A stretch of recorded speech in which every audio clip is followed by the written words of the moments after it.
Rain doesn't come. Class is very different because I get home and I'm like, oh, I get 100 videos from Joe, but like none of them are the instructions. Yep. Anyway, so if somebody's locked down here, grab it. Like, beginners typically grab your belt pretty hard and stuff like that. So there's a few ways you can do it. Depends on how nice you want to be to the person or not nice, right? Remember, this person's storing and they're not making effort to pass. They're probably elbow digging and stuff like that, just be annoying. So I lift my hips up like that and I put my hands against their knuckles there, like just under the sides of them. And then as I pull down, I push there, right? So, because my hips are really strong, and see, she's trying to bury her arms in this little trench. So when I lift up, now there's no trench because my hips are flat. Yeah. So there's no point in her pushing her elbows into me because there's nothing to push on because now my body's flat. But now your hands are up a little bit, right? They're not down there under my ribs where they were. People like to have their knuckles sitting underneath the ribs because it stops me sitting up. Yeah. So I flatten all of that out. So now she's like, uh-oh, that belt's starting to move up the body a little bit. It doesn't feel as secure now. Yeah, I feel like Teflon a little bit. So I put my hands under the fingers and then drop my hips and push. There. See, elbows are wide. What's their next move? Probably to let go. Keep going. Overhook. Yeah, and then I was already setting up the triangle there. Right? But I get the overhook that I want. Yep. Right? Now, so that's a nice simple one, just dropping and smashing the fingers there like this. Right? Or, right, if you like triangles, for example, then you can use your knee to break the grip nicely here like this. So you can turn out just use your knee and push it to the belt. And now she's lost her grip, right? It's the same grips, like this, measuring the legs, great. I get here like this, turn my hips, and then I make a little circle with my right knee and just punch it into her chest, and it breaks that grip. So, who was it? Like 10 years ago, the world's Cyborg was going around murdering everybody with this. He was coming out, holding my belt, and he'd go, triangle, or triangle arm lock like that. Because people feel so secure grabbing onto the belt there like that, that when you break that grip, look, triangle set up, straight away. Yeah, so that's a nice way to do it as well. It's a little nicer than smashing fingers, but it's just options, right? So the benefit when I'm here like this, and I'm smashing, I'm doing the belt. It senses the new one's coming, right? So when I'm doing this, the benefit is I get to keep my feet crossed. Yeah. Yeah, right? The downside of doing the other one is I'm opening my feet. But that's good if I like to hunt the triangle from there. Because you got to open them anyway. Yeah, well, I'm on my side here like this and I break that grip off.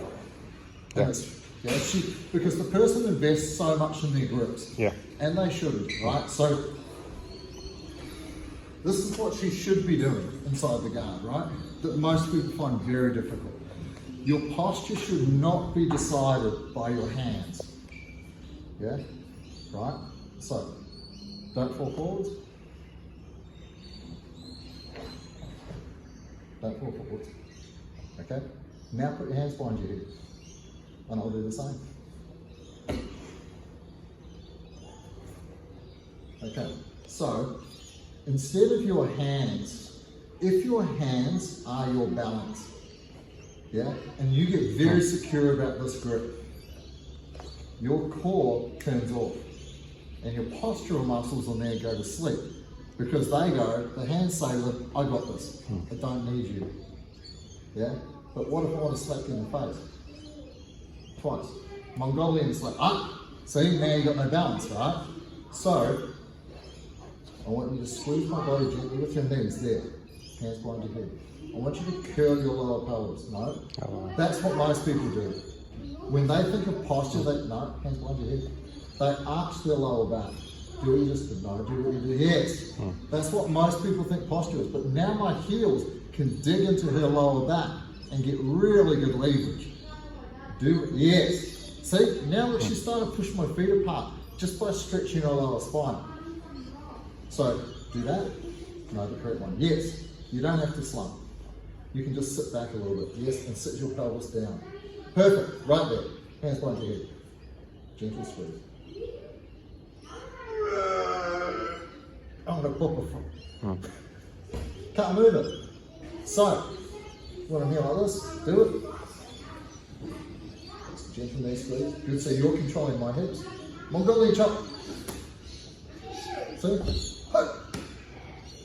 Now you can defend yourself, and your hips are doing the work, grabbing it. Just turned off, didn't it? Yeah? So, it's hard because you're like, because humans are like hand orientated, that once the hands get hold of something, Everything else stops. the rest of your body goes, not needed, hands have got it. Yeah? Right? So the difficult thing is sitting, because posture is not what you expect it to be. Posture is like this tall thing, chest out, arched back. No, not on the mat. Posture is sitting on your haunches, pelvic turn, so you can use your hands to defend yourself.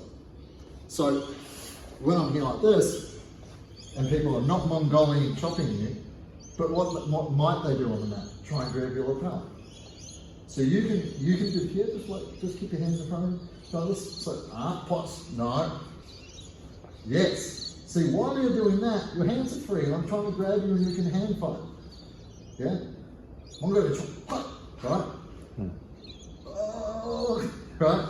So you can use your hands to fight your way back. If you lose posture, land with your forearms on my forearms. Then, because now I can't hit it. I can't grab her or anything. Yep. Yeah? And I can't overhook her. If she put her hands on my biceps, like that, I can easily go inside and grab her biceps. I can go inside, Mongolian chop, right? Forearms, now I can't do that. She can just close her elbows every time I try to go in. And then she can slowly fight your way back to my armpits. So, relax. So thumb up, just like that. Yes. Like this.